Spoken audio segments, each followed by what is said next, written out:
Screenagers, we're back. Screamagers, sorry. We're fully in Bobtober, so we're referring to everyone as Screamagers for now. But another week, another essential movie, another spooky essential movie, which means the one and only Bob is back for more Bobtober celebration. Bob, long time no speak. We had you on twice last week, and now you're That's here right. for our movie of the week this week. How's it going? How is your spooky season so far? Yeah, so far so good. I think I talked to you just before we started up. It's been way too warm to feel like October. It's like in the 80s here in Maine, which is ridiculous. So, but by Wednesday it should be back down to the 50s, and I'll be all like, ooh, crispy. Yeah. So Nice. hoping to get more in the mood at that point. There we go. This episode will be out on Wednesday. So hopefully by then Yeah. we're feeling more spooky. We are recording this a little bit earlier. We're recording this on the night of a full moon, which you told me just before we started recording, which is pretty great and seems super fitting because the movie that we're talking Yeah. about today for this episode is An American Werewolf in London, which we will be certainly getting into and everything that makes this movie essential. But before we start talking about the movie, Bob, I did want to ask you a question because Okay. you were asking me about my weekend, and I was in a place that I think is pretty spooky. Bob, have you ever been to New Orleans? I have not. My wife was born in New Orleans, Oh, but nice. I have never I went to a comic book convention when I was like 18 or 19 in Biloxi, Mm-hmm. Mississippi, and I tried my damnedest to convince the guys with me to just keep going, go to Yeah. New Orleans, and they were like, "Nah, we're tired. We drove all the way from Maine. We're not going to do it." Right, Oh, right it's there. right there. It's right Yeah. there. So you were in You're New already down Orleans. there. I was in New Orleans this past weekend. Very spooky city. Very, very, Yeah. very spooky city. Probably, well, this is the question that I want to ask you. Okay. What do you think are the 5 most haunted or spooky cities in the US? Oh man. Well, yeah. New Orleans has got to be up there. Yeah, Absolutely. You got to do Salem. got to It's do not Salem. really a city, but it's close. Uh, Hmm. Geez, I don't know. When you Sleepy go Hollow after for that, similar reasons. It's not is really it a city, but right? But it's a real place. So yeah. yeah, absolutely, absolutely. I almost want to go with Boston just because it's so old. It's like Hmm. one of those cities that's got, it makes no sense. Like you go to New York City, everything's laid out on a grid. You kind of know where you are depending on what Yeah. street you're on. Boston's like, yeah, we just kind of made it up as we went, and it's a big freaking snarl and a mess.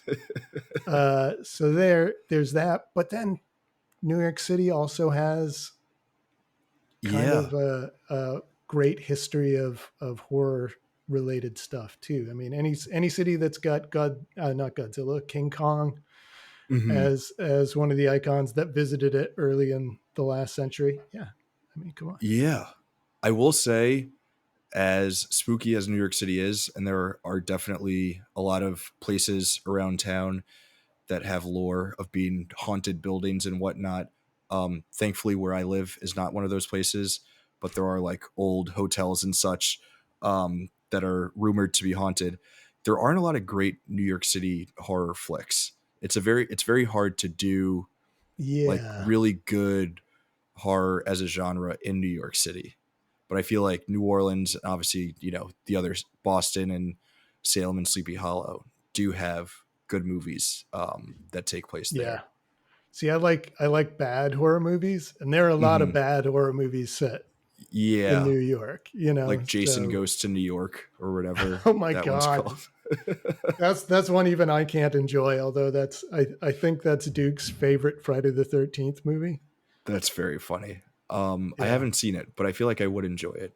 One of the new Scream movies takes place in New York, Oh, okay. right? That's cool. Yeah.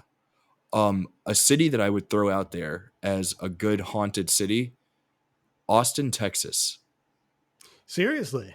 Yeah, they have a ton of good Segway haunted ghost tours or whatever, and I feel like that's the marker of a good haunted city. If you can do a Segway Segway haunted ghost. ghost tour, yeah, That's amazing.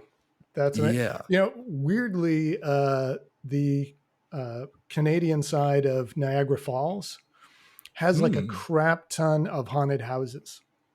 interesting. Just a bunch. I went there with friends, I don't know, a couple of decades ago now, and we tried to hit as many as we possibly could during the season. And one of them was run by people who were just not paying attention. And Hmm. like the displays were all unlocked.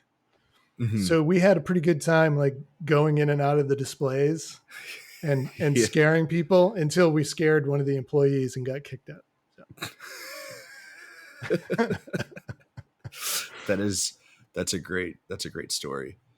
A few more cities that I'll throw out as good Yeah. haunted cities. San Francisco feels like there's some good haunted places there for sure. Yeah. And oh my god, I just had another one. Oh, so also not a city, but a famous horror related place. One of my good friends from college, hello Sean, if you're listening or watching, his mom dated the Amityville murderer like a year Oh before my all of God. that stuff went down. Wow. Holy crap. That's scary. And she always jokes that Oh, no. the reason that he went crazy is because she broke up with him.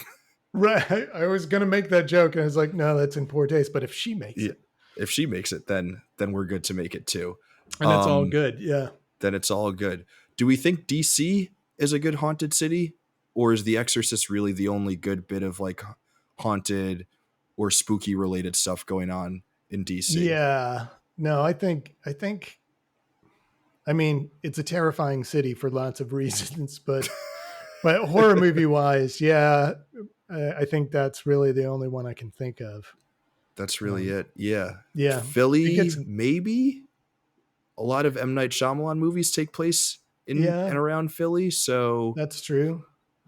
Pittsburgh, that's George Romero's hometown. yeah, I've never been to So, Pittsburgh, but Pittsburgh seems like it could definitely be a good. You could do a good ghost Segway tour through Pittsburgh for sure. yeah. I would imagine. Yeah. Oklahoma City has a very famous haunted hotel. There's Oh, yeah, we're so unbelievably off topic. I guess I what we could know. have done is most haunted cities in Europe, Well, and then we could then throw you around just London. make a list of, yeah. Yeah, Yeah. London's absolutely at the top of that, but there's so many other ones. I mean, Prague and Yeah. Berlin, and yeah, anyone. Ooh. Yeah, Berlin. Is Prague where is that where Dracula's from or just like That's Romania, right? So okay, Budapest. I don't know. Budapest. Yeah. Yeah, tons of also great haunted cities in Europe, but Yeah, London among them, and yeah. sometimes in London you've got werewolves running around and American werewolves at that, not even Nice. British werewolves. You've got American werewolves running around causing a bunch of havoc. They even made a movie about it. It's a pretty damn good movie. Some would call it essential. Bob, Yeah, should we jump in to some American Werewolf in London? let's do it. Let's do it. Absolutely. And Let's if we hop in. could afford to have Werewolves in London by Warren Zevon playing right now, we absolutely would. But if John Landis couldn't afford the rights, neither can we. Then we'll put the expense through to Duke, and Yeah, he'll fire both of us from the website yeah, immediately. probably. Uh, yeah, I'll say this isn't in the budget. So, an American Werewolf in London, 1981, John Landis. Um, when did you first come across this movie? Yeah, probably was in the heyday of VHS. Um, Mm-hmm. uh, I've never been a huge werewolf movie fan, actually. Mm-hmm. There I can only think of a handful of them that I actually really enjoy. It's just not a monster that ever really kind of tickled my fancy. But I know I saw The Howling Mm-hmm. first, sometime in the late '80s, early '90s, and so that's for the longest time was my favorite of the movies, and this was probably seen around Recently the same time. wrote a Fear Flashback Friday about the Howling. I did, yeah, yeah, Nice. nice, Good timing. yeah. So you saw that one first and then came across this around the same time, maybe a little bit after. And are those like 1A, 1B, 1, 2 in your werewolf movie rankings, or like where does this one sit for you? Yeah, so those two have been at the top of my like 5 movie list for Mm-hmm. so long that they just trade places. Okay, whichever one I watched most recently, like, oh yeah, okay, that's the one. Mm-hmm. But I think American Werewolf in London is just a better film. It's just a Mm-hmm. better made film. But I love the werewolves in The Howling more, so that sometimes sways me depending on the mood Yeah. that I'm in. Which one came out first? Or did they come out Howling around the came, same time? they came out the same year. There were 3 werewolf movies in 1981. There were The Howling came out first, American Werewolf in London, and The Wolfen, which is Okay. not really that much of a werewolf movie, but same kind of thought behind it. And then Teen Wolf came out later in the 80s. Yeah, I think that was closer to like 87, 88, something like that. What was going on in the early 80s where everyone wanted to make werewolf movies? Do you I think know? it's just one of those. I think it's just one of those things, where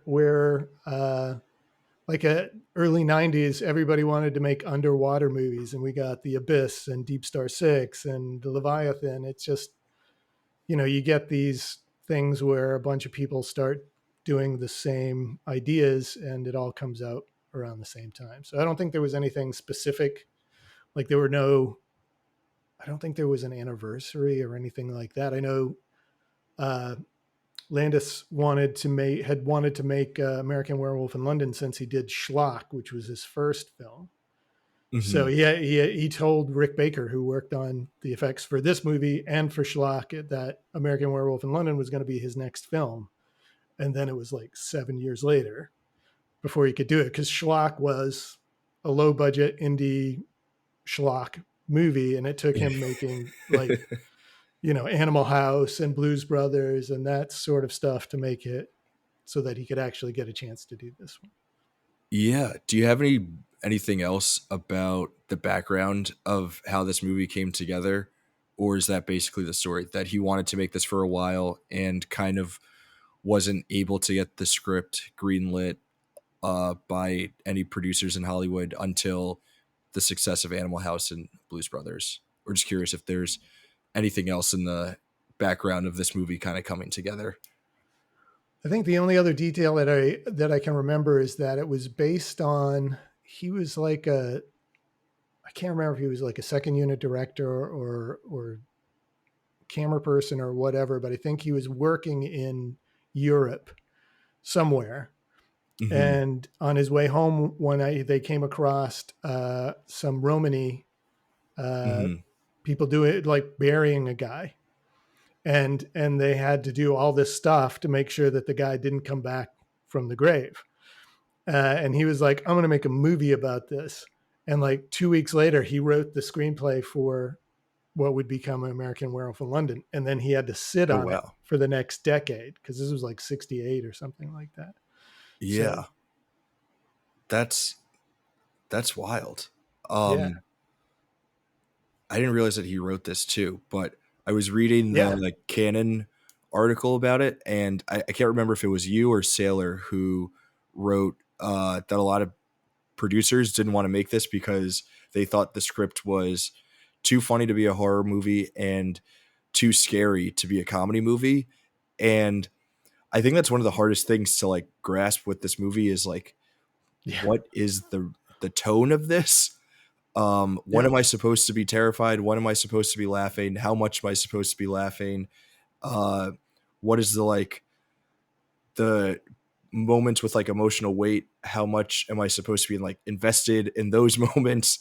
It's a very weird tonal movie to sort of like wrap your head around, and because it's John Landis, you're like, I think this is just supposed to be a pure comedy, but it doesn't always fully operate as like a straightforward comedy the way that you think it would. Yeah. Do you think that this is more funny or scary, or is it just like the perfect balance between the two? What's the deal there? Right. So I'm not sure it always strikes the balance real well because there are some jarring tonal shifts. Hmm. But I think that he plays the comedy straight, he plays the horror straight, and that's what you got to do to try and make the best possible horror comedy. So he just lets the drama be what it is, and throws a little bit of, it's not just black humor, but almost like geez, I can't even think of a term for it, but it's irreverent. He Hmm. punctures some of the weightiest moments, not the least being the finale when Jenny Agutter really, I mean, that's a great performance. I really believe she's losing her mind at that moment at the death of David. And then slap into the funniest rendition of Blue Moon that you can possibly get for the credits. Yeah. You And know? yeah, it's so unbelievably, not unbelievably jarring, but there are moments of it where you're like, is this, I can't tell if this is terrifying or hilarious. Um, I think one of those moments is during the dream sequences, and there's Oh that yeah. really insane one where it's like his family is getting shot up by these like Nazi werewolves, and it Yeah. is so gruesome and so absurd. And for me, I think I was mostly terrified. I don't know how you felt about that particular dream sequence or like all of the other dream sequences that are going on in this movie. Right. Well, it's funny because you've got the dream sequences that come before that, which is just like him running through the forest and hunting down animals and stuff. This all plays directly into the whole you're experiencing the change into a Hmm. werewolf sort of thing. And then that comes up and it's just so over the top crazy. I have to admit that long before I actually got to see the movie, I saw the Fangoria episode, not episode, that issue that was about this movie, and they had pictures from that scene in it. And this was my friend Johnny uh, could afford to get Fangoria, so I would borrow his copies. And I remember seeing those images of those Nazi monsters, and I had a nightmare about it that night. It's so vivid that I'm like, oh yeah, that's one of the worst nightmares I've ever had. So Damn. I was primed when I went to see the movie, and it's a little less, terrifying because the masks are kind of stiff a little bit, Hmm. or at least that's what I tell myself when I watch it. So, they're they're pretty terrifying, and that dream sequence feels like so out of left field. But it also, I don't remember how many scenes that is prior to the phone call that he has with his younger sister. But rewatching it this time, this is only the second time that I've seen this movie. right. Rewatching it this time around, it's so obvious that like that dream sequence is what informs his decision to like make that phone call to his family, and then ultimately Yeah. like decide to do what it is that he tries to decide to do, and then also leads to what is probably actually the most absurd scene in this movie. Um, which is wild to think that a dream sequence about like Nazi werewolf pig monster things is not the most absurd thing to happen in this movie. right. But since we're already here, let's just jump to it. Uh, the most insane thing in this movie is the scene where he's in a porno theater, and we'll throw a bit of a trigger warning out here. Even though it is like mostly played for laughs, I think Yeah. he is visited by the like undead spirits of his friend Jack and the British people that he killed while in his full werewolf state. And they're telling him that in order to like lift the curse, he needs to kill himself. And they're talking through ways that he can go about doing it, all while there is like softcore porno happening in the background that we can just Yeah. like hear off screen. What are your Yeah. thoughts about that scene? Oh my God. It is the most absurd scene. I love that scene though. And I love his friend Jack. He decays over the course of the movie. It's only a couple of days, but he goes from being extremely gruesomely uh, mangled to Mhm. slowly zombie rottingness to full on skeletal in that scene. And it's so mean spirited. I love that that they spend a huge chunk of time, his victims. Mhm. And, in the context of the movie, it's that everybody that gets killed by a werewolf, their shades have to stick around and basically haunt the werewolf until the bloodline is destroyed.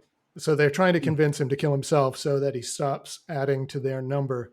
But just so many of them are just not happy to be there. And, you know, talking about ways that he could die that are gruesome and slow and difficult. And Jack's trying to just,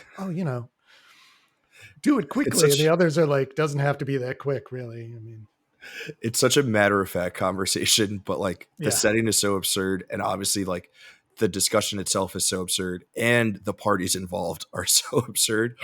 yeah. Um, so it just yeah, it's easily the most absurd scene in the movie. Um, And do we want to hilariously talk to about? me, oh, sorry, it No, drags on so long that the moon comes up and he transforms, never getting a chance to actually kill himself. So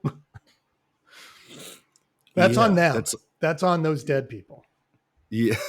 They were chatting for far too long. Yeah. I didn't realize that full moons lasted 2 days. Is that a thing? I Or think it's 3 days okay, total.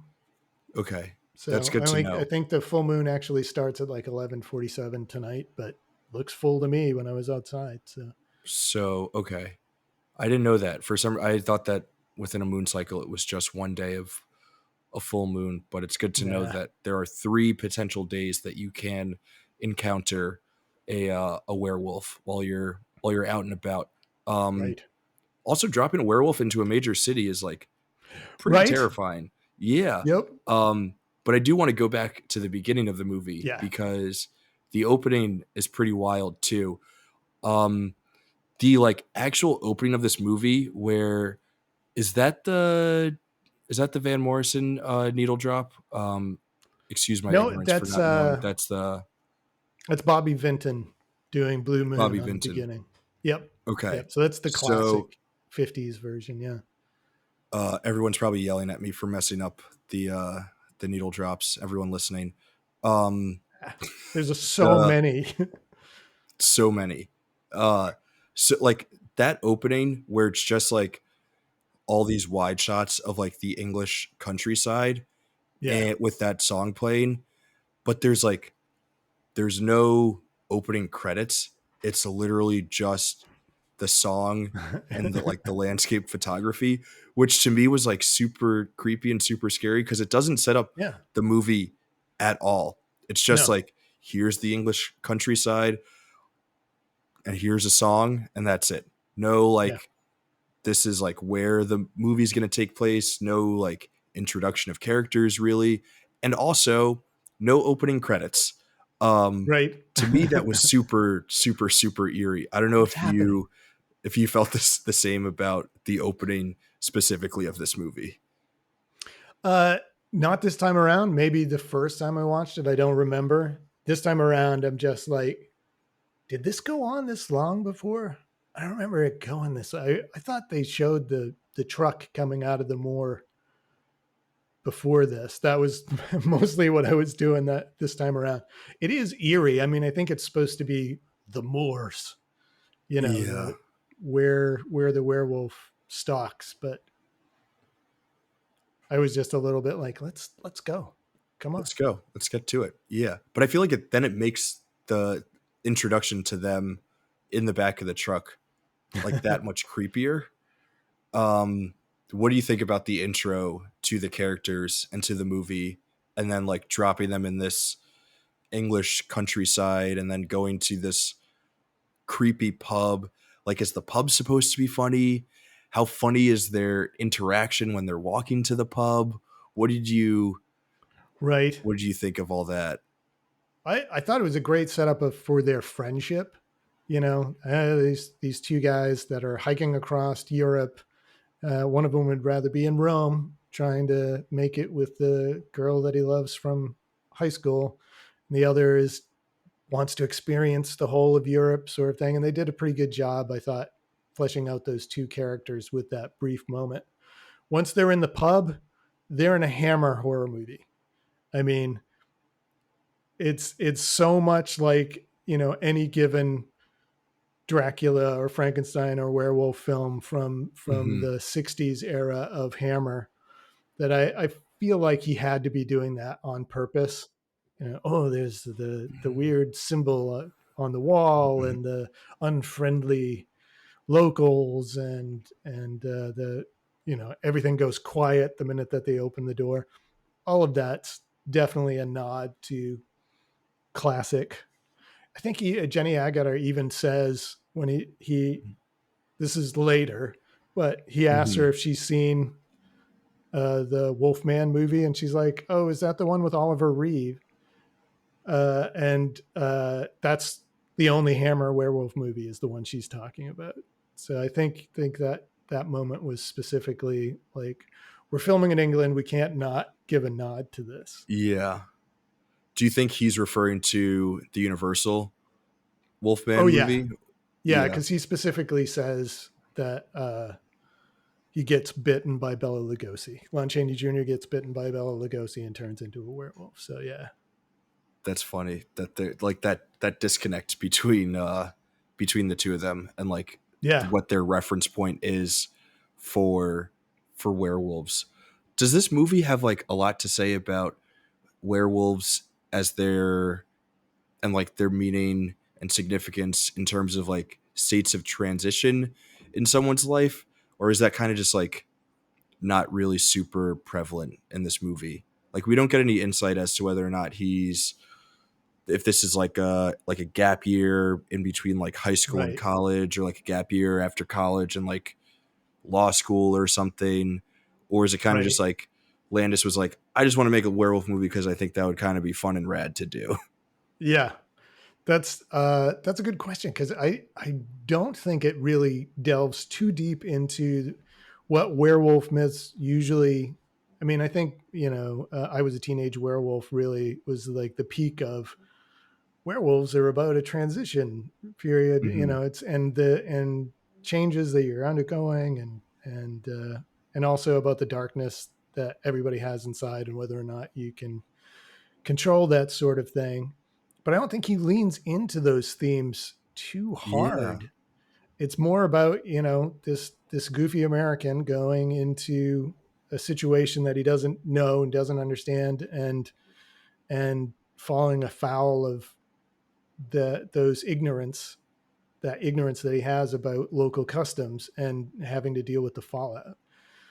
Uh, Other werewolf movies have all kinds of subtext, but there's less subtext here for some reason. Yeah, which is funny then thinking about this as like maybe one of the best werewolf movies because it's Right. not dealing with any of that subtext. That's true. Um, it's just a really fun, interesting genre flick and like exercise in again trying to balance something that is both terrifying and comedic and absurd in both of those ways. Um, but also, again, I think there are like some really interesting dramatic moments that like really, really, really hit. Obviously, I think the moment where he's in the phone booth calling his younger sister Yeah. is a great highlight of that, where you're like, why is this movie all of a sudden super tender? Like, Right. Yeah. get back to giving me absurdist humor. What's going on here? Yeah. Yeah. That's Which I think weird. that adds to the rest of the absurdity that happens within the movie.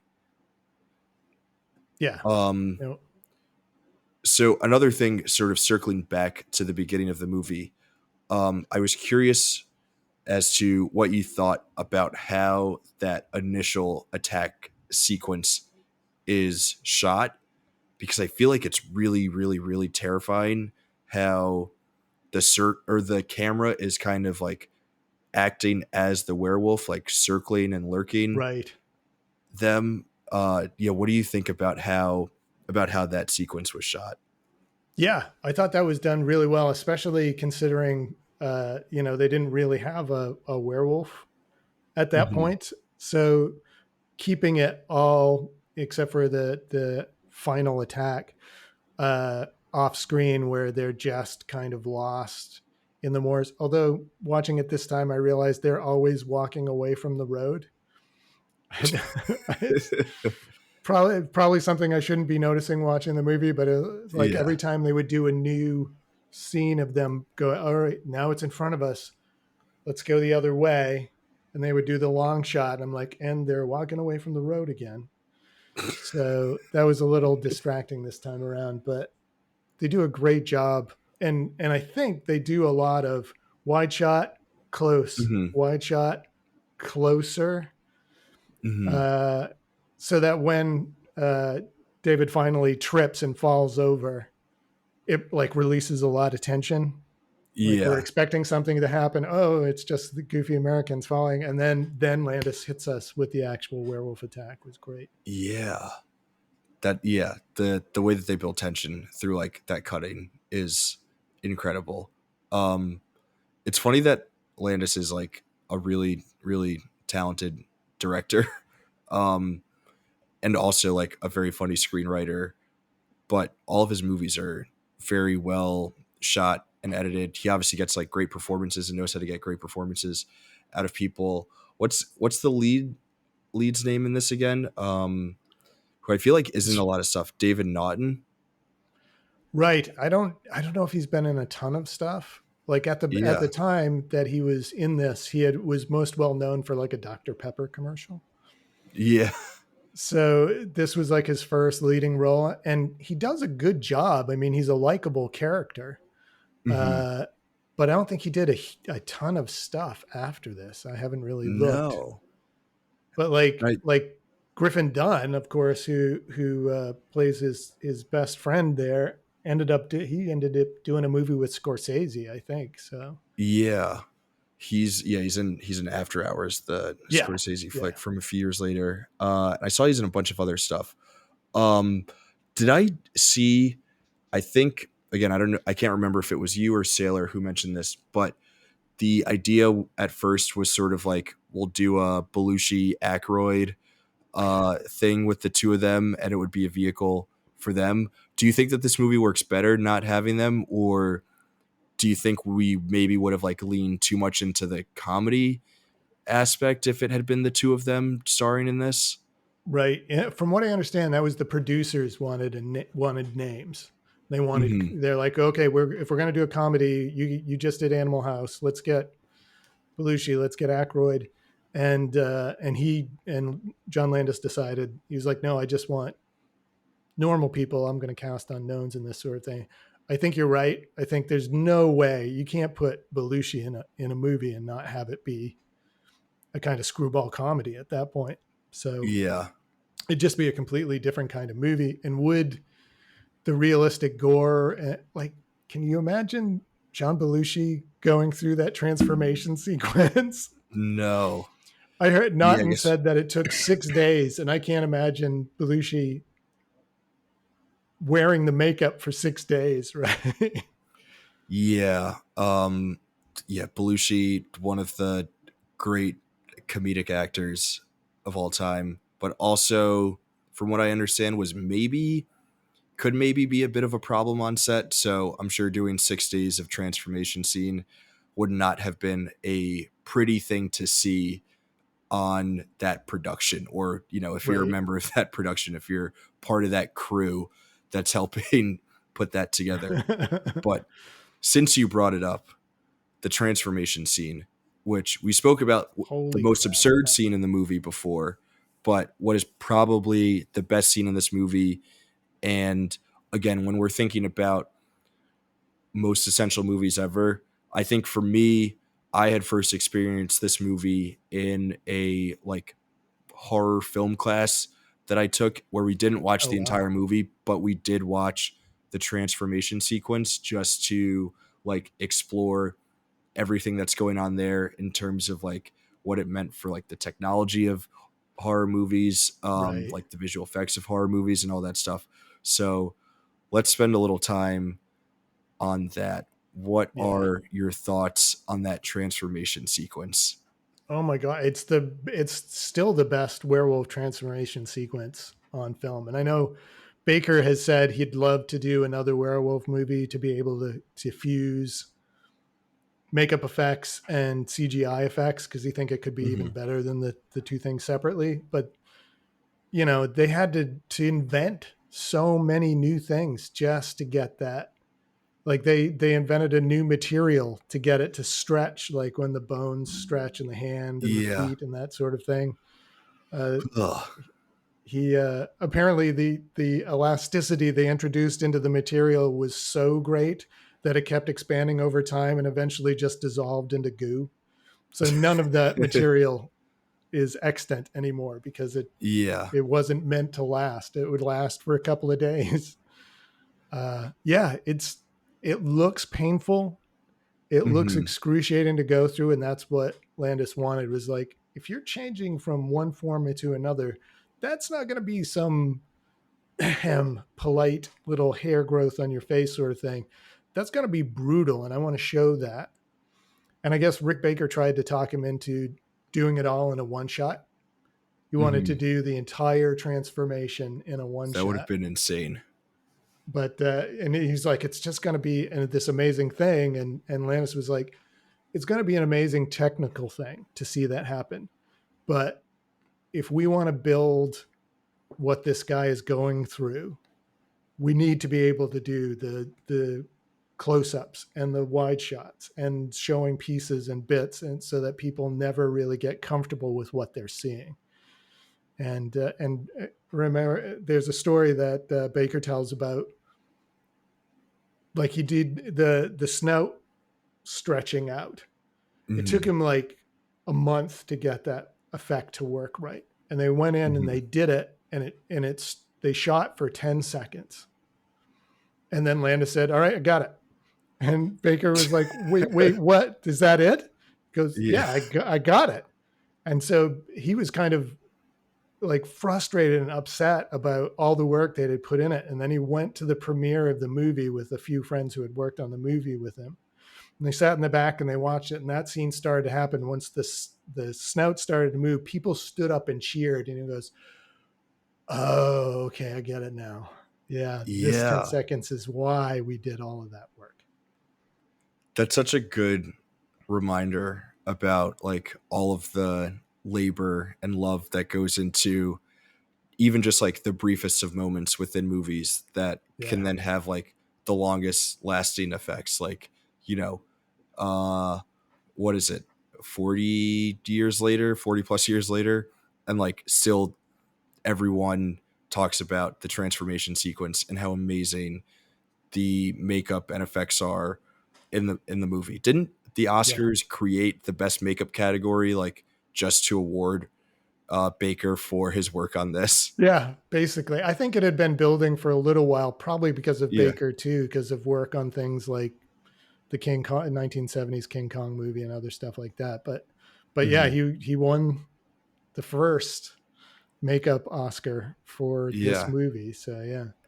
And it's probably still the most memorable win in that category or Yeah. like example of great makeup work in a particular scene, you know, let alone a particular movie. Like the Yeah. scene is, you know, even if you don't like the movie as a whole, you can't deny how amazing that sequence is. Yeah. And to your point, Landis understanding that like, yes, we could just do a one take where it's a great technical feat, but it doesn't make sense for where we are in the story and where we are in David's journey into werewolfdom or Yeah. whatever. We'll go with it. But like, isn't he's like screaming, "Help me" the whole time, right? Like, Yeah. it's terrifying for him, even though we know that he is then going to be terrifying for other people, which makes the whole situation that much more terrifying. Yeah. Yeah, absolutely. There's a delay between what I'm seeing you say, hearing you say, and my reaction. So I apologize for that. No, no, But no worries. uh, yeah, whenever he's just sitting there for a second, ever having tried to keep himself busy, and then just keels over with ah, and I went, Yeah. that guy's having a migraine. Because I Although have it's a little chronic bit worse. migraines, and I'm like, I recognize that It particular ends up being a little bit worse than a a little migraine. bit, yeah, a Just a little bit. little bit worse. And then he goes on a terrible spree, killing spree. But the Yep. other thing that we should talk about with the transformation sequence and another amazing thing about this movie is the soundtrack. Probably some of the best needle drops Yeah. in any horror movie. Up there, maybe not any movie ever, but certainly among the best, if not the best, in the horror genre in terms of needle drops. Do you have a favorite one in this movie? Or just how do you think that it's used, that they're all used? Well, I mean, the doing Bad Moon Rising before the transformation scene is just genius. I love Hmm. that choice there because something's coming, and the song is telling you something bad is coming. Yeah. Uh, and you can't go wrong with Creedence for that particular thing. But all of the Blue Moon stuff. I mean, Moon Dance uh, for the lovemaking scenes. Hmm. Great choice. Uh, yeah, there's three different versions of Blue Moon in the film. Like there's a doo wop version. Yeah. Yeah, so it's all good stuff. And the soundtrack is actually not bad either. Is it Elmer Bernstein? I don't know. The guy who did the Mm. actual soundtrack is actually pretty decent as well. There's some good music cues in between the actual songs, but yeah, I Yeah. couldn't get Werewolf in London from Sivan for this, which I know we alluded to. That would have been genius. That would have been great. I had always remembered that Bad Moon Rising was during the Right. transformation sequence, but it's right before, which is an even cheekier use. Like you Yeah. said, you know that something bad is coming because the moon is rising, but it's not here yet. And then the Yeah. song ends, and then all the bad shit happens. Yep. Um, I can't help but and from wonder if they any, tried having it over that scene and it was like, nah, it's too mhm, much. Let's set it up it doesn't different. work. Yeah, even if you like fade it into the background to like hear like all of the like bone crunching and hearing his Oh screams man. and stuff is like so much more effective not having music playing at that time. Yeah. Um, it just makes so much more sense. It's also going back to what you were saying before, just about like it not being about the like typical sort of subtext about werewolf movies, but it is funny that it is about an American specifically who turns into a werewolf and wreaks all this havoc. And Right. I don't know why, but the line from the very cartoonishly British young British boy who goes to his babysitter in the zoo and says, "A naked American stole my balloons." Like for some reason, to me, that's the funniest line in the movie. Yeah. Um, but it is kind of interesting. And again, I don't know if it's subtext or if it's just like a fun thing that we get to do here, where it is an American who is a werewolf, as opposed to just like a story about another British guy who goes, up to the countryside and then ends up back in London and Right. is a werewolf.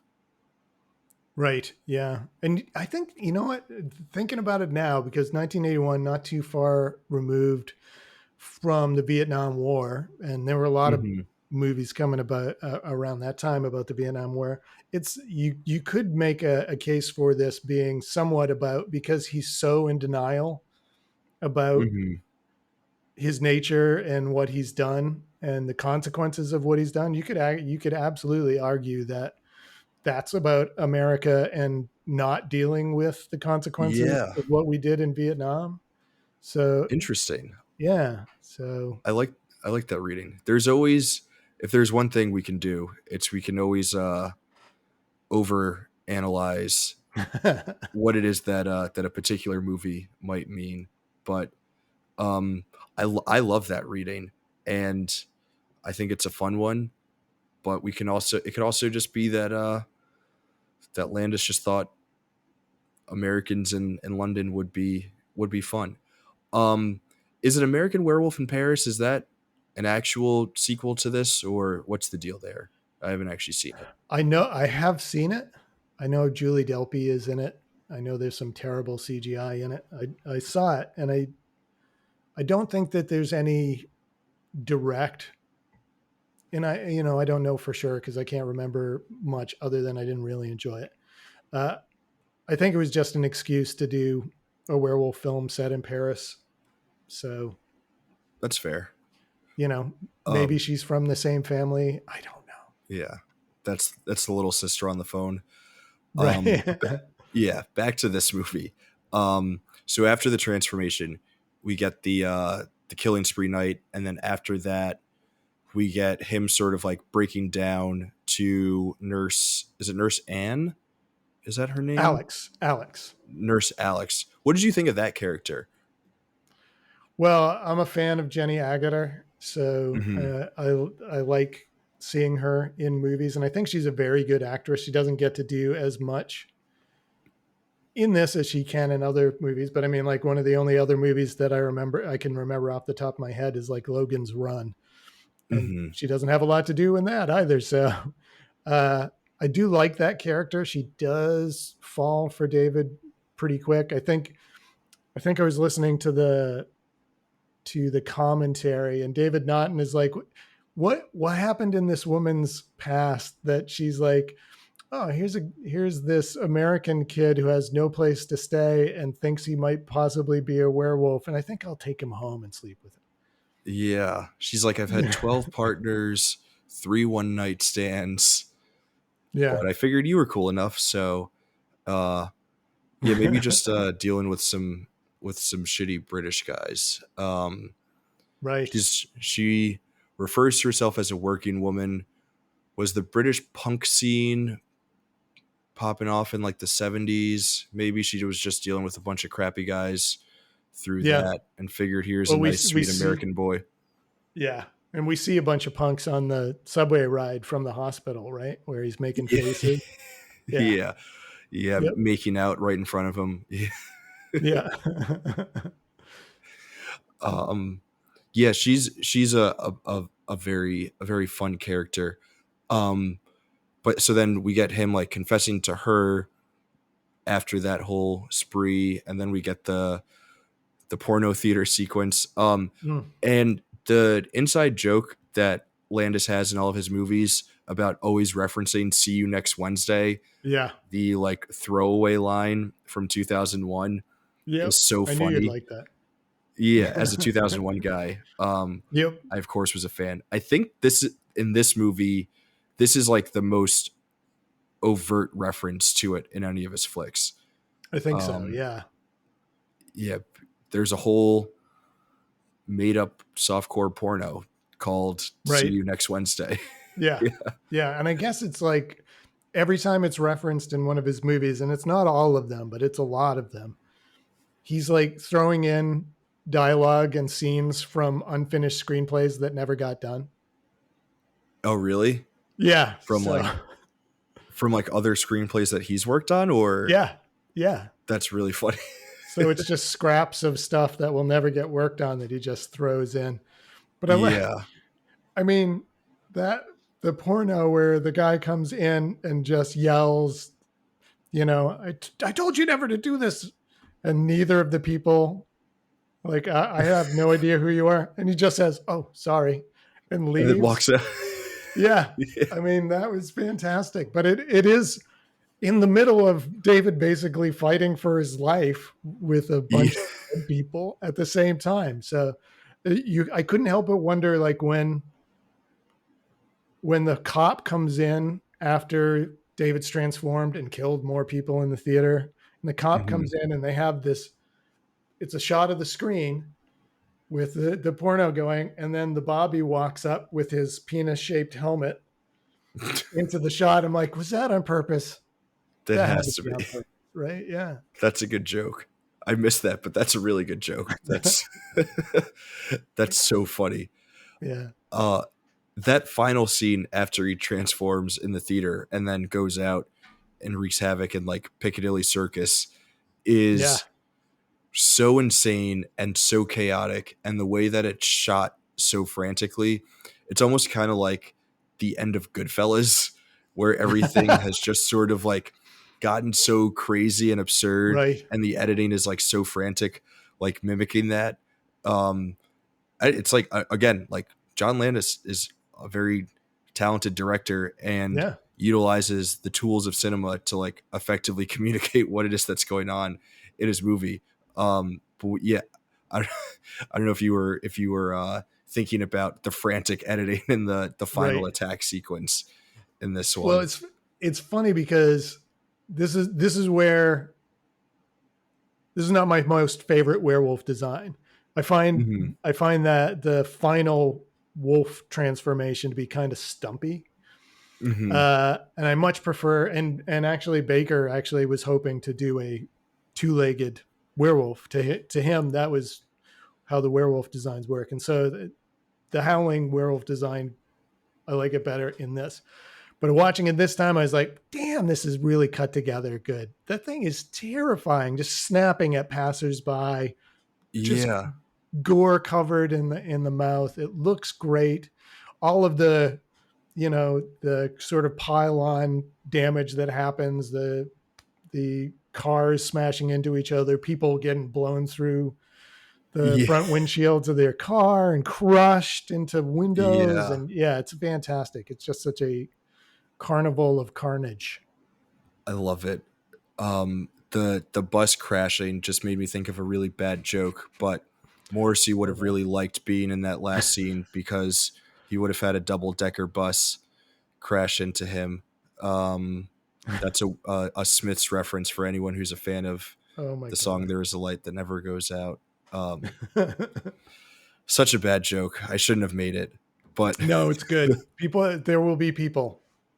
there Not will maybe not a be lot of people, but there will be people who'll be like, maybe I got it. maybe there will be person. If there's person, that's enough for me. Uh, but yeah, I kind of felt the same way about the like four-legged design. It felt too much like an animal and not enough Yeah. like a half man, half animal kind of transformation. And you kind of get that in the first attack scene too, where the first time I watched this, I thought in that first attack scene, I thought it was just a wolf that attacked them, not Right. actually a werewolf. Um, and obviously, very funny that he ends up waking up in the wolf exhibit. Or no, does he wake up in the lion exhibit? No, he That's wakes next up to in the the wolf. wolf exhibit. Yeah, but Okay. they do all the animals kind of freaking out about him being there. Yeah. So I what they have like three attacks that night. So they have the couple, they Mm-hmm. have the homeless guys, Mm-hmm. and then they have the subway attack. And for me, that subway attack was always terrifying. You mean the tube? The I do tube, mean the tube. You are correct. not the Yes, tube. The tube. the Uh, tube. if we have any British Yes, listeners, they'll they'll they'll be realize we're roasting us for making that. fun of them. Yeah, Uh, that I one is the always thought scariest, I that, think. Yeah. yeah, because I've been, public places like that suddenly seemed way too empty to be normal. And like, if anybody suddenly showed up, I was going to be pretty nervous about it. And yeah, so I thought that was pretty good. Also, very funny in that subway attack that there are posters all throughout the subway station for "See You Next Wednesday." Yes. Yep. Just again, a great reference. Yep. Everything comes back to 2001. Our Moon episode came back to 2001. Everything It's either true. comes back to 2001 or Tom Cruise. Right. One of the two. Yep. Unfortunately, we never got the Dark Universe reboot version of the Werewolf Man or An American Werewolf in London. We don't know. Would it have been Benicio or I, that's a good question. I keep thinking he was in one, but I don't remember if they were going to continue that or what. yeah? We'll do our research and we'll circle back Yeah, we're next not time. particularly informed for Dark Universe stuff No, at this not moment. So. this is not the best go-to pod for Dark Universe uh info. Um I mean, that's kind of all that I had about this movie. Right. Do you have your list of factoids and other Right. observations? For a general thing, like I had mentioned, I think before we started, that Frank Oz has a scene where he's like a embassy guy that shows up at the hospital, and Hmm. and I'm like, Frank Oz, his normal speaking voice is Fozzie's voice, so I'm Yeah. always like, hey, it's Fozzie.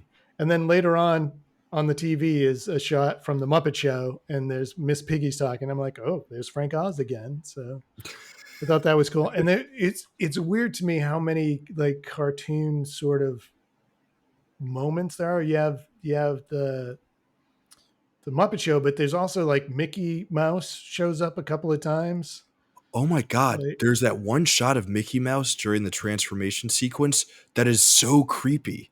yeah, what is It's just that? a random cut to Mickey and then it Yeah, goes back to him becoming a werewolf. It's so weird. Uh it's weird to me too. Yeah, Super effective in like making you feel really uncomfortable or even more uncomfortable during that sequence.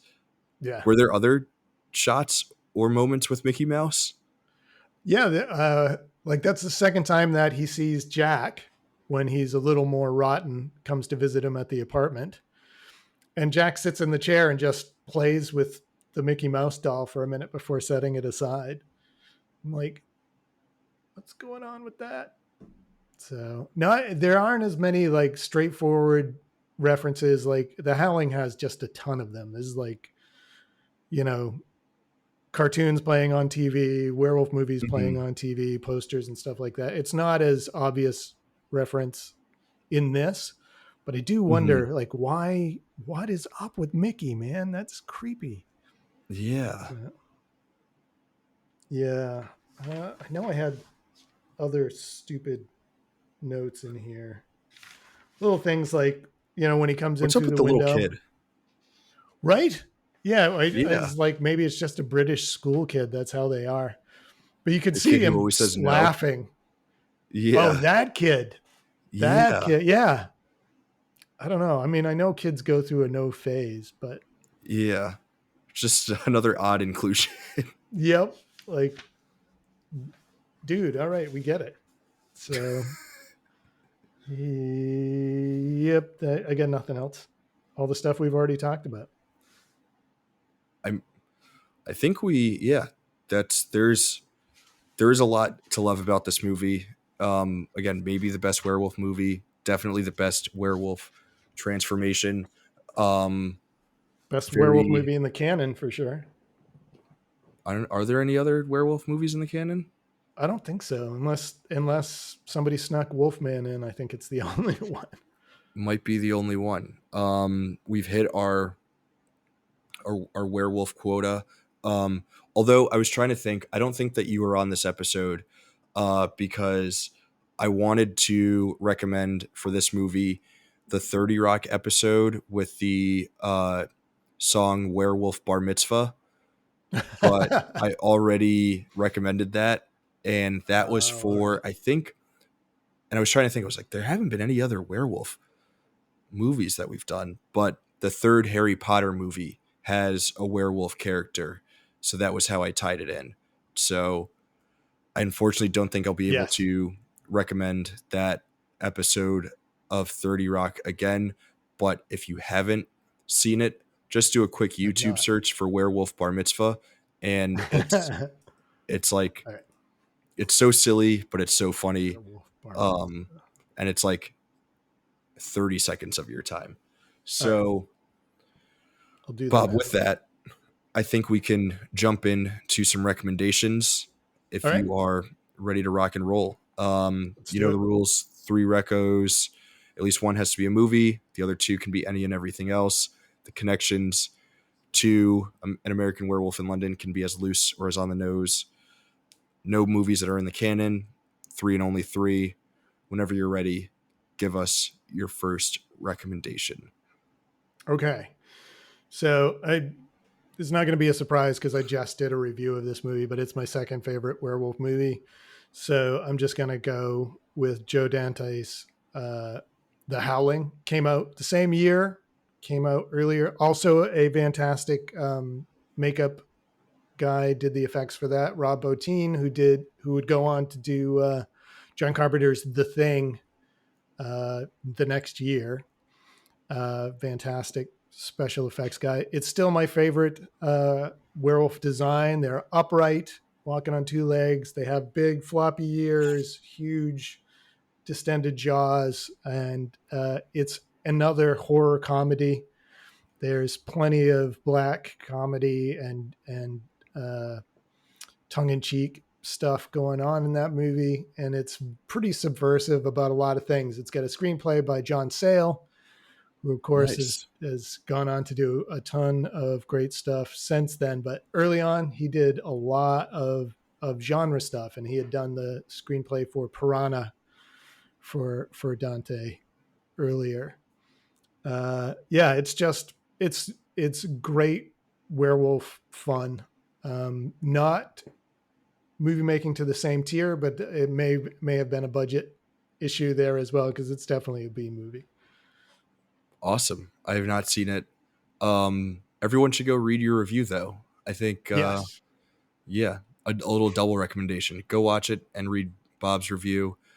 I don't think we mentioned this, but didn't Landis kind of steal Baker from the production of The Howling? Like, wasn't he working on that?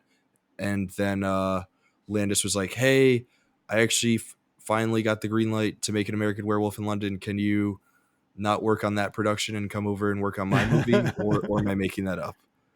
Uh, I have not heard that, but that's a great story. It should be true if it isn't true. So Yeah. I Well, bet you're right though. we're Uh, we'll it's true for us. It's true for us. it's true for us. I didn't see Yeah. any of that in either of the Howling or American Werewolf stuff that I looked at, but Hmm. it sounds like one of those Hollywood true stories. Yeah. Uh, There we go. It's Hollywood true. yeah. Um, awesome. Yeah, everyone go watch The Howling and read Bob's review. My first recommendation is going to be something that we mentioned, but I do think that it's a movie that is kind of underseen, even though it recently got a Criterion release. But it's super fun, underrated Scorsese. Griffin Dunn is amazing in the lead. Go watch After Hours. Like, Yeah. just a really cool, fun little Scorsese doing like kind of a straight up comedy. Great New York City movie, like New York being Yeah. weird. Uh, really fun stuff. Highly Yeah. recommend. Yeah. Yeah. And it was a revelation seeing Griffin Dunn in that because he's good in this, but he's like, he's the comedy guy. Yeah. So yeah, it's good stuff. And After Great, Hours has great rec. both parents from Home Alone, which was big for me while watching. That's amazing. And Cheech and Chong. Which every movie's made better with Cheech and Chong. Exactly. Yeah, I agree. That's awesome. Great recommendation. I'm going to keep the werewolf train running with my rec.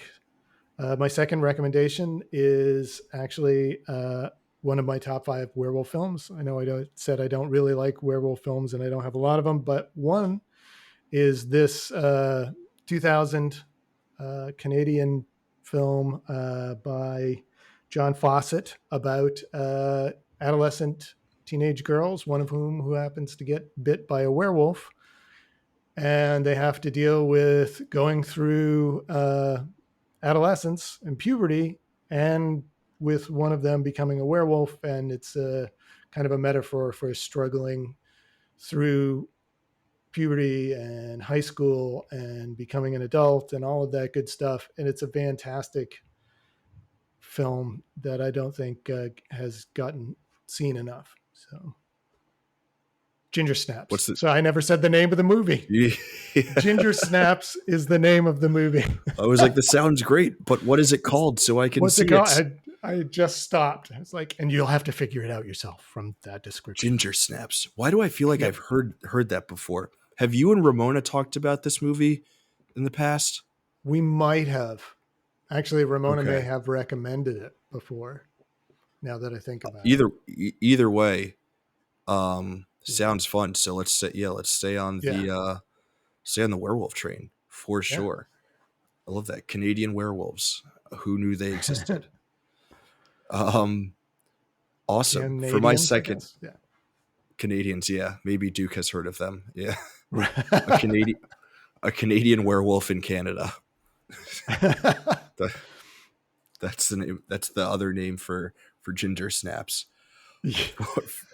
For my second recommendation, I'm going to go with another movie about young Americans traveling through Europe and then having some shit go down. Basically, I feel like that's kind of the basic plot of An American Werewolf in London. You've got two American dudes traveling through Europe. They're going to have a good time on their little Euro trip. They're backpacking. They're having fun. You know, they're doing the classic. We're just, all we have is what's on our backs, and we're going to spend a month here and have a grand old time. But then some shit goes down, and they have a bad time. Another movie where that happens, I don't know if you're thinking of it, Bob, or maybe if you're thinking of something else, but I actually weirdly kind of like this movie. I'm going to recommend Hostel. I thought that it was like, well, it's either Hostel or Road Trip. Yeah, So, that's it. it Yeah. I did sounded kind of more want like to, Hostel. I wanted to think of a way to make it sound more like Taken, because that's another movie about young Right. Americans Yeah. traveling through Europe and then some shit That's goes true. down. But yeah, Hostel. Oh man, you like Hostel? That's crazy. That's a bit of a Um, terrifying movie. bit of a terrifying movie. One of the like most singly gruesome shots. The heel. Oh, just getting chills thinking Yeah. about it. No Yeah. bueno. But No bueno. Yeah. no bueno. I haven't seen any of the Saw movies, so for me, that's like the example of torture porn. Right. Yeah. Yeah. I've only seen one of the Hostel movies. And I've seen like two of the Saw movies, and Saw is way tamer than Hostel. Okay. So Jigsaw freaks me out too much. yeah, you can watch the first one without getting too much into the whole doll puppet stuff. But he's there, right? Kind of. I mean, he's the background thing going on. So Yeah. Yeah, like I'm like freaking out right now just thinking oh about no, like the like shots of like him on like a grainy TV screen. right? Yeah, I don't Yeah. think any of that's in the first one. Oh, you know what? Maybe it is. Crap, I don't know.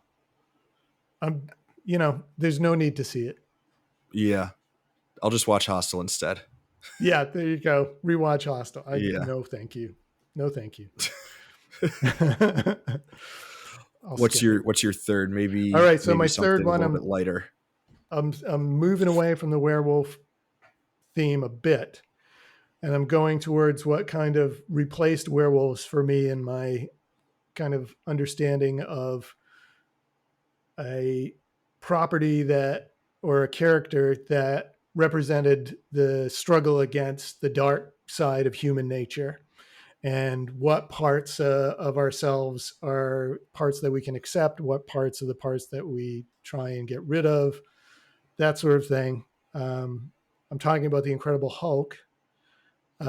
which was I loved that character from since I was a kid, but Hmm. relatively recently, and I think it was like 2018 to 2018 to 2021. A writer named Al Ewing did a series called The Immortal Hulk, and it dealt with not just the darkness inside everybody and various versions of ourselves that we hide from each other or other people or ourselves, but also about the nature of good and evil. What does morality mean? The nature of God and reality itself. It was a really deep philosophical, horrifying, really horror toned comic series. And I Yeah. can't recommend it highly enough. I've got the enormous uh, Nice. Oh omnibus wow, version of it. that's a big Yeah, run. is a Is big. that Marvel Ultimate or regular It's the Marvel regular run? Marvel Okay. continuity. Yeah, so Nice. it's basically a horror comic. Fantastic. All done, all 50 issues. You can buy them in trade paperbacks or in that enormous omnibus if you want. But damn, it's a good story. Sweet. That's awesome. That's a really good recommendation. I like that. I feel like the Hulk and werewolves are both from the like Jekyll Hyde tree. Like I feel like that's Exactly like the right. starting point, and then Yeah, we realized that there were like a couple different ways that we could take that story. So yeah, I love that. That's amazing. That sounds really, really interesting. Um, awesome. My third recommendation is going to be a little bit more basic. We were talking about some of the needle drops here, so I want to recommend some music. yeah, I love CCR. I love the Bad Moon Rising needle drop here. I was realizing today that I've never really listened to any like CCR albums. I usually just listen to like their best of right. compilation. So I'm not going to recommend the album that Bad Moon Rising is on, but I was sort of like looking through their discography and thinking of like which album I think I would maybe like the most, just based on like which songs that I love from them are on it. And I think I'm gonna go with Cosmos Factory. Um, Oh yeah, Forgetting which tracks are on that, um, but a few a few favorites. Looking out my back door, traveling yeah. band, who'll stop the rain, which is probably my favorite CCR song. That's right. So I think I'm gonna recommend that, and I can see myself over the next couple of days listening to a good amount of CCR. Um, Yeah, Now that I'm thinking about it, and they have some spooky songs, Bad yeah, Moon Rising, I'll Put a Spell on You.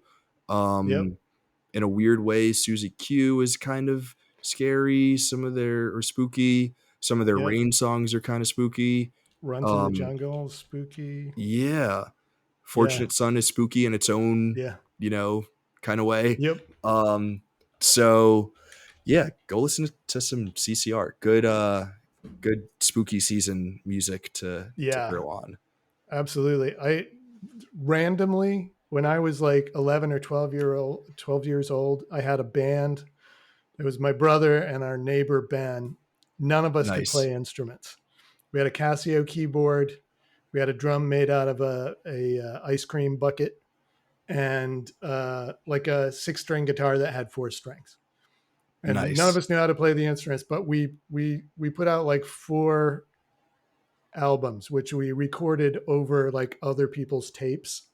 nice, Uh, and one of the albums' name was Psycho's Factory, nice. named after the Creedence thing, and my littlest brother Jeff, who we called Psycho at the I love time. that. Are those tapes anywhere on the internet? I Can have, folks I stream them have, on Apple I Music think and that I Spotify? have no, not yet, but I've got to find a way to get. I have a couple of them. I have our greatest hits album, I love that. uh, and I think I may have Psycho's Factory somewhere. Um, they're incredibly bad, but Did you guys hilarious. play any CCR? No, we didn't do any covers. It was all original, my friend. Oh, nice. No, we did I cover some Eagles. That's right. We did do some Eagles covers because that was. I don't Yeah, know why. love the Eagles. Hell yeah. We'll have to recommend some Eagles at some point. Um, Yeah. and so, sorry, what was the name of your guys' band? We were called the Outlaws. The Yeah. Outlaws. Great band name. So, It's a shame that you guys didn't take off. yeah, my brother Scott actually learned how to play the guitar and became a musician and has had albums out. But yeah, The Outlaws didn't make it. At we least didn't not make yet. it. No, Not until the yet. behind the music comes Yeah. calling and lets us do that story. Yeah. Well, we're gonna have to get the band back together at some point for sure. But maybe after spooky season, maybe after Bobtober, because we still Right. need to Yeah. have you. We need your services here on the Canon for a few more episodes this month, including next week. You'll be on with Ramona talking Poltergeist, Oh um, yeah. which I'm very excited for. Fantastic. Can't wait for it. But I know it's been a couple episodes in a row of me asking, Bob, is there anything on the website that you've been writing up or that people should be on the lookout for that you've Well, got coming? I know it's repetitive. It's the same stuff I recommend, but just in case you haven't listened to the previous episode, and you should go and listen to the previous episodes right now. It is, of course, Spooktober. It's Halloween season on Scream Age Wasteland, and we're doing a ton of horror related stuff. There are a bunch of horror lists that uh, sailors put together. I'm going to be doing some stuff for the 50 greatest horror sequels list. There's, Nice. I think we're doing like some bracketed Oh yeah, contest there's sort like of a thing. monster, like movie monster, or like movie, like horror movie villain Yeah. March Madness style bracket thing that we're doing, which seems fun. Yep. And you I can, think you can this, vote on those. Yeah. And I'm doing Fear Flashback, getting close to being back on Friday. It's been on Saturday lately, but yeah, yeah. nice. And you always mention the contest, which is going We've until the got a 13th. contest going that sounds super fun. We are hosting, or the website is hosting its first Scream Age fiction writing competition. So anyone who is a writer and writes short stories or wants to write short stories, we're doing a horror specific competition. We're looking for submissions for folks who want to enter that. Very much so looking forward to what it is that readers of Scream Age Wasteland and all of the members of our community might be contributing. We really want to see and read your stories. Duke and Yeah. Dahlgren are heading that bad boy up. So enter your submissions. I don't know when the deadline is, but I assume it will be 13th. running through October 13th. So yeah, get them in by then. And if you're not a writer, I'm sure some of the public or some of the stories will be published sometime after that. So definitely follow up on the website to read some of Yeah. those. But that should be super, super, super fun. I don't really have much coming out from my end.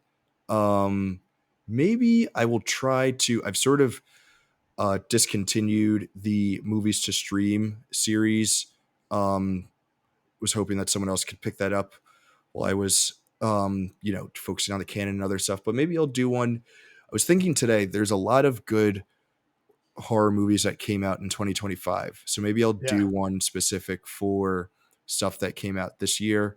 That's just a thought that popped into my head today. So I guess now Yeah. that I've set it into a microphone, I'm kind of holding myself to it. So Yep. I guess I'll work You on that. just did the TIFF wrap up post too, right? Just did my TIFF wrap up. Yep. Finally got around to writing some short reviews for things that I saw at TIFF. So if you want to see my thoughts about the new Knives Out movie or the new Edward Ooh. Berger movie starring Colin Farrell, both of those will be hitting Netflix at some point in the next 2 months or so. If you want to Yeah. read my thoughts, check out that TIFF roundup. There might be a movies to stream, but we're coming back. We will have more Canon episodes all this month and through December, really.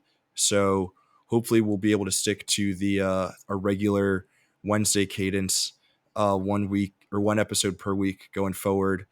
We got a lot of great Bobtober movies coming up. Like we said, next week we will be back here in the same feed where you're catching us talking Poltergeist. So go watch that if you haven't seen it already, Yeah. or go rewatch it. Bob will be here. Ramona will be here. I will be here. Screamagers, we hope you will be here. And as always, in the meantime, we will see you in the ever spooky wasteland. Bye, folks. See ya.